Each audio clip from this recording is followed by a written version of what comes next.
এই মেদিনীপুরে 19 তারিখ থেকে শিকার উৎসব চালু হচ্ছে।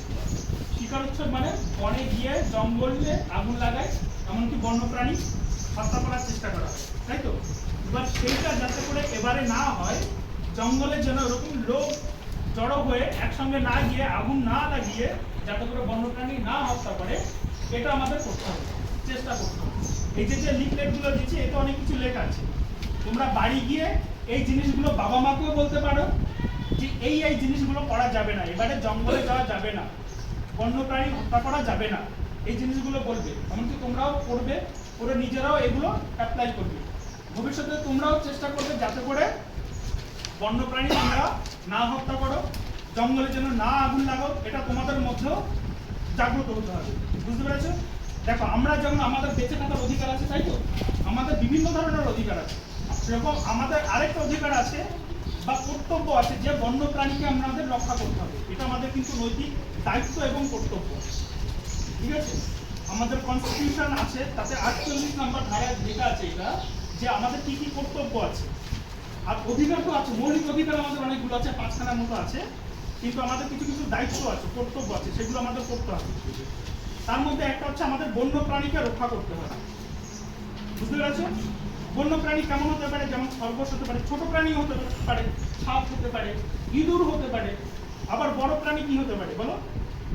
হাতি হতে পারে, এখানে যেমন হাতি দেখতে পাও, বাঘ দেখতে পারো, বাঘ দেখতে পাও, এখানে বাঘ নেই, একটা ছিল বাগধারার ওইদিকে মানা হচ্ছে না, দেখো লেপার্ড আছে, এগুলো বন্য প্রাণী, এইগুলোকে হত্যা করা যাবে না।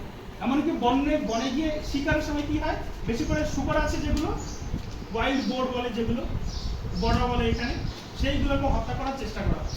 কিন্তু সেইগুলো যাতে করে না হত্যা করা হয় তার জন্য আমাদের চেষ্টা চালিয়ে যেতে হবে, ঠিক আছে? যেমন ধরো, যদি একটা ইঁদুর নষ্ট করা হয়, ইঁদুরকে যদি আমরা হত্যা করি, তাহলে কি হবে?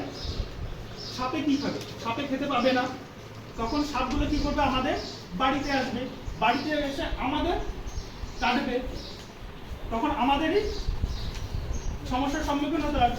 তার জন্য আমাদের ইঁদুরও মারা যাবে না, সাপ মারা যাবে না। কেন মারা যাবে না? সাপ যদি তোমরা মেরে দাও তাহলে কি হবে? ইঁদুরের সংখ্যা বৃদ্ধি পাবে। ইঁদুরের সংখ্যা যদি বৃদ্ধি পায় তাহলে কি হবে? ঘরে ইঁদুর ঢুকবে, জামা কাপড় জিনিসপত্র নষ্ট করবে, ফসলের ধান গম এগুলো নষ্ট করবে। তাহলে কি আমাদের ইঁদুরও নষ্ট করা যাবে? ইঁদুরও আমাদের হত্যা করা যাবে। ঠিক যেমন ধরো, সব কিছুর মধ্যে একটা পরিবেশের ভারসাম্য রক্ষা করার জন্য সমস্ত কিছুরই দরকার হয়। বনের দরকার হয়, বনের দরকার হয় তো। আমাদের এইদিকে দেখো, করোনার সময় কলকাতার ওদিকে প্রচুর পরিমাণে করোনা আক্রান্ত হয়েছে, কিন্তু এদিকে কিন্তু খুব কম হয়েছে। কারণ কি? আমরা এই জঙ্গল লাগোয়া জায়গায় বাস করি, এখানে আমরা বিশুদ্ধ অক্সিজেনটা পাই। যদি জঙ্গল পুড়িয়ে দিই, নষ্ট করে দিই, তাহলে কি আমরা অক্সিজেন পাবো? উদ্ভিদ আমাদের কি দেয়? অক্সিজেন দেয়। অক্সিজেন তাহলে আমরা পাবো না, আমরা ওদেরকে কি দিই? Carbon dioxide. ওর জন্য যেমন মানুষের বেঁচে থাকার অধিকার আছে, সেরকম অন্যান্য প্রাণীদেরও বেঁচে থাকার অধিকার আছে, অন্যান্য গাছ উদ্ভিদগুলোরও বেঁচে থাকার অধিকার আছে, তাই তো? যেমন ধরো, একটা প্রাণী ছিল, ডোডো নামে একটা প্রাণী আছে, সেটা ছিল জাভা নামে একটা দেশের ছিল, জাভা। ইন্দোনেশিয়ার আন্ডারে জাভা বলে একটা দ্বীপ আছে, সেখানে ডোডো নামে একটা প্রাণী ছিল, পাখি। এবার সেই পাখিটা যখনই বিলুপ্ত হয়ে গেছে, তখন এক ধরনের একটা গাছ, সেটাকে ডোডো ট্রিও বলা হয়, সেই গাছটা এখন আর হচ্ছে না।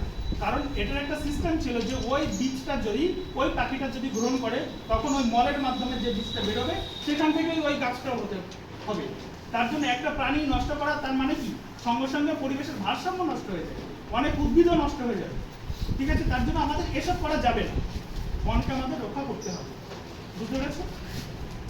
যদি আমরা বন্যপ্রাণী হত্যা করি এই টাইমে, তাহলে কিন্তু আমাদের আরো অনেক কিছু করতে পারি, আমরা আইনানুগ ব্যবস্থা নিতে পারি। এই যে যেমন ছবিটা দেখতে পাচ্ছ এখানে, এর কিন্তু সাজা হয়েছে। বুঝতে পেরেছো? আমাদের বন্যপ্রাণী আইন আছে, 1972 সালে বন্যপ্রাণী আইন তৈরি হয়। সেই আইনে এটা বলা আছে যে 3 থেকে 6 বছরের মতো জেল হতে পারে।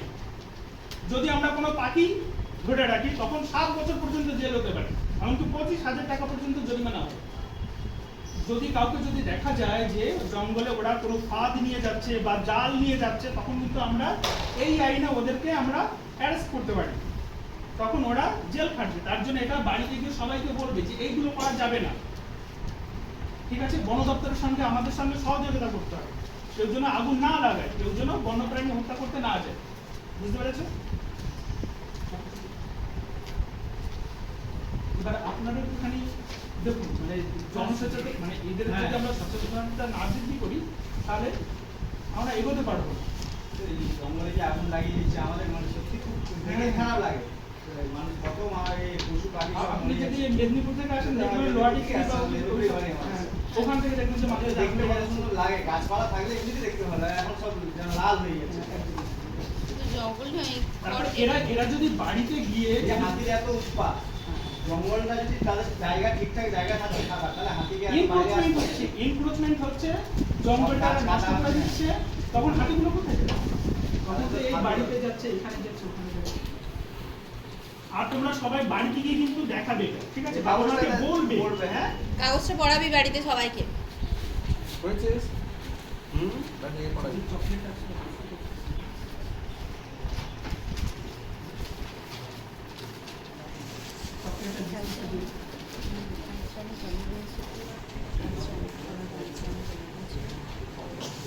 আপনাদের যদি কিছু বলার থাকে আপনারা বলতে পারেন। মানে আমাদের দায়িত্ব হচ্ছে আমাদের কি বলুন তো, যদি এই দেখা গেল যে এরা গিয়ে যদি বাড়িতে গিয়ে যদি বলে, দেখা গেল যে সবাই শুনলো না, 10 জন যদি ঠিকঠাক ভাবে যদি সেটাই আমাদের লাভ।